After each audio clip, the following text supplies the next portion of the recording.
Wow. So now you're selling to different people. Last time we took another look at our ICP definitions to see if they still hold in the current market. Now, most probably you're not completely changing your ICP, but maybe you are tweaking it for certain products, maybe increasing your focus on certain market segments or industries. Now, the next thing we really need to figure out is how to speak to these people, right? So let's take another look at our positioning and narrative. I'll not be talking about the importance of this activity or how to do it. That stuff you can either know or you can just Google. So let's talk about a couple of things that we looked at differently for the scenario that we're in. So one, you'll have to take a stand on it. And what I mean by that is you'll face more pushback than normal because there's a lot going on, right? But you'll have to stay firm. And at least for the segments where you've changed your ICP, please do this exercise. The second one is set some short-term metrics and goals for this activity. Now, yes, positioning narrative is like one of the biggest strategic pillars you have in your business.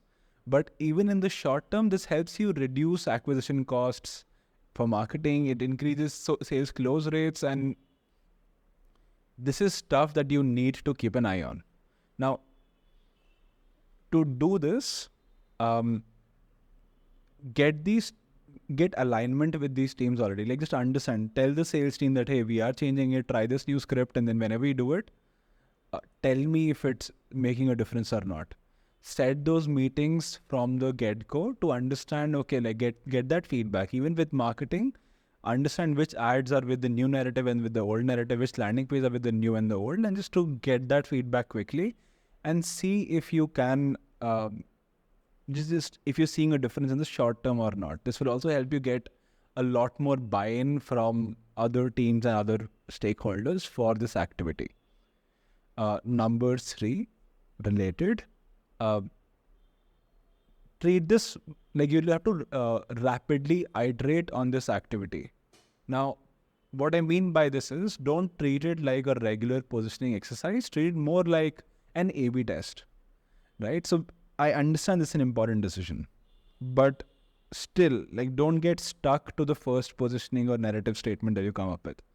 For example, in our new positioning for Spear Growth, I can give you an example for us. In our new positioning, we are highlighting how we drive higher ROI than other performance marketing agencies by going deeper into each part of running ads. We're showcasing how we have the best demand gen capabilities in the industry. We do. And also our paid media marketing maturity model, which is very helpful. And obviously, I think it's pretty good. Right? But if this does not give us the results we need by the end of maybe next month or this month, I may pivot to something else. Maybe I'll talk about how we're using AI, and we'll talk about how we're an AI-enabled agency and we reduce turnaround times. We can go really much faster than anyone else. Maybe we'll do something else, right?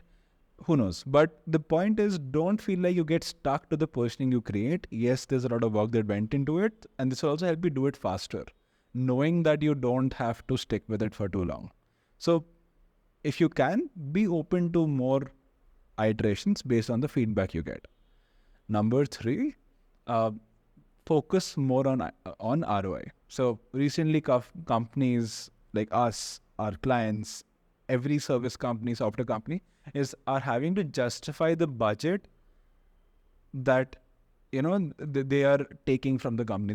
The company is spending, their clients are spending on them, and finance is getting much more involved in any high ticket deal, right? So try and find ways in which you can showcase higher ROI. Now, just to maybe explain this a bit more, this is not just higher ROI from your competitors. Maybe also look at how, also try and justify a higher ROI than other initiatives that they could have spent that budget on. If they didn't spend it on you or your competitors, if they spend it on something else, they also have to justify that. We are a B2B SaaS marketing agency, just trying our best to help our clients and you thrive in this current market.